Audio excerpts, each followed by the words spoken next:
안녕하세요. 김국TV 시사도민고 김국 교수의 이슈 힘차게 출발합니다. 많은 관심, 응원, 참여, 좋아요, 댓글, 공유, 구독과 알람 설정 부탁드립니다. 여러분의 응원이 이 동영상 제작에 큰 힘이 됩니다.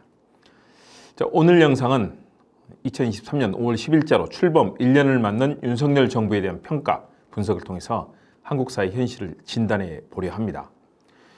윤석열 대통령이 5월 10일자로 취임 1년을 맞았습니다. 지난 1년 돌아볼까요? 우리 사회 전반에 걸쳐 대립과 갈등이 극심해졌고 윤석열 정부는 편가르기, 독선적 행보, 불통으로 최악의 국정 상황을 만들었다는 평가를 받고 있습니다. 민주주의와 평화의 퇴행 현상도 심각합니다. 공정과 상식, 통합의 가치를 앞세워 당선된 윤석열 대통령, 정치, 경제, 사회, 외교안보, 남북관계 전 부문에서 갈등과 혼란을 심화시키고 있습니다. 본부장의 위기, 윤핵관, 이 같은 무능한 측근들과 취임 전에 준비한 명분도 없이 국민적 협의도 하지 않은 채 무리하게 용산으로 대통령실을 이전하는 조치, 그것이 바로 서막이었습니다. 지금은 왜 청와대를 옮겼는지 이해가 안 될 정도죠. 정치는 실정과 방황을 거듭하고 있습니다.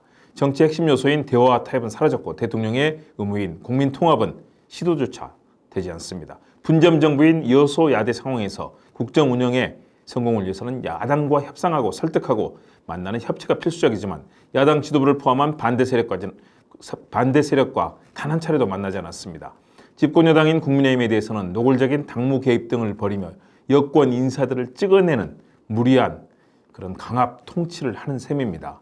정책은 국정 어젠다가 보이지 않을 정도로 표류 상황입니다. 대부분이 일방통행식으로 밀어붙이다 강한 반대에 부딪히면 그 정책이 사라집니다. 야당 탓, 전임 정부 탓, 문재인 정부 탓만 하고 있습니다. 수시로 검찰 수사만이 국정을 또 언론을 장식하고 있습니다. 출범 직후 강조했던 노동, 연금, 교육 등 여러 가지 개혁은 이미 사라졌고 자초됐습니다. 노조를 적대시하고 또 노조와 갈등을 벌이는 노조 때리기가 진행됩니다. 외교에서는 한미일, 북중러, 진영 대결로 이렇게 보는 선악 이분법적인 편가르기로 우리 외교적 고립이 자초되고 있습니다. 한미일 군사 협력이 계속 이루어지면서 한국은 미국 주도의 중국 견제로 쓰이고 있고 북한과는 이미 전쟁을 벌일지도 모른다는 긴장 상황입니다. 그리고 인플레이션 감축법안이라든가 반도체 관련된 미국과의 경제 현안에 대해서는 제대로 대처도 되지 않고 있습니다. 일본의 국가범죄 그리고 과거사 현안에 대해서 면죄부를 주는 굴욕 외교, 미국의 일방적으로 추종하는 4대 굴종 외교, 대한민국의 국격은 매일 추락 중입니다. 경제 분야는 어떤가요? 심각한 침체, 추락이 반복 중입니다. 가계나 기업은 고물가, 고금리 상황에 고통이 가중되고 있고 경제는 급격하게 활력을 잃고 있습니다. 심각한 외부 변수에 대한 대응도 문제지만 내수시장 역시 부진의 늪에 빠져 있습니다. 경제 위기가 반복됩니다. 모든 현안 주요 부처에 검찰이 개입하여 검찰공화국이다, 검치국가라는 말이 자연스럽게 나오고 정착됐습니다. 최측근인 한동훈 법무부 장관을 포함해서 대통령실, 정부 부처, 국가정보원, 금융감독원 등 핵심 기관에 윤석열 사단이라고 불리는 검사 출신 인물들이 포진했습니다. 역사상 전례 없는 일입니다. 검찰은 대통령과 요건에는 수사의 면죄부를 주면서 전 정권 또 비판 세력에 대해서는 수시로 압수수색, 수사에 나서고 있습니다. 중립성, 공정성, 중립성은 이미 사라졌다는 그런 평가를 받고 있습니다. 국민과 언론에 대한 기자회견, 약식회견도 사라졌습니다.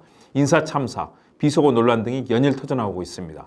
극우 지지층을 의식한 정치적 행보에 치중하고 반대 진영은 배제하는 분열의 정치가 심화되고 있습니다. 법과 제도를 초월해서 근거 없이 진행되는 대통령 부인의 정치 관여도 부정 여론을 키우고 있습니다. 지지율은 사상 최저치인 20%대에서 30%대를 오가고 있습니다. 부정 여론이 60에서 70% 사이를 오가는 그런 상황이고 긍정보다 부정 여론이 2배 가까이 넘는 그런 상황입니다. 사실상 국정 운영을 할 수 없는 참담한 지지율입니다. 일부는 레임덕 얘기까지 꺼냅니다. 1년 안에 주요 국정 과제에 대한 어젠다 세팅과 함께 입법이 이루어지지 않으면 임기 내내 혼란만 반복될 뿐입니다.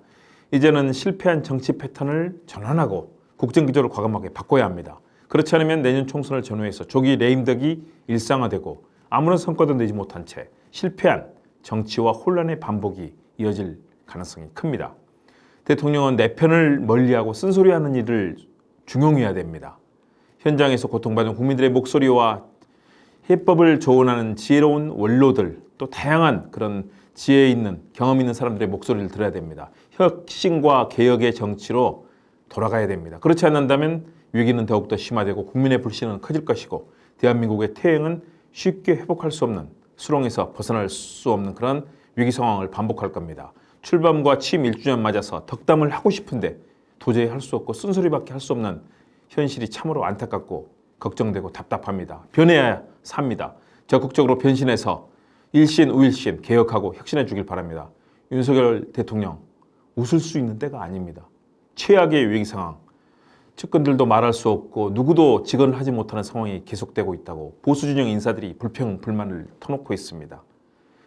직언하는 사람들은 찍어내고 배제되고 있습니다. 공무원들 이제는 인사조치까지 하겠다고 대통령이 위협하는 상황입니다. 이래서는 안 됩니다. 윤석열 대통령 초심으로 돌아가서 국민과 역사를 존중하기 바랍니다. 김은국TV 시사도민국 김은국 교수의 이슈. 오늘은 윤석열 대통령 출범 1주년을 맞아서 정부 출범 1주년을 맞아서 직언과 고언을 했습니다. 꼭 경청하고 실천해 주기 바랍니다. 감사합니다.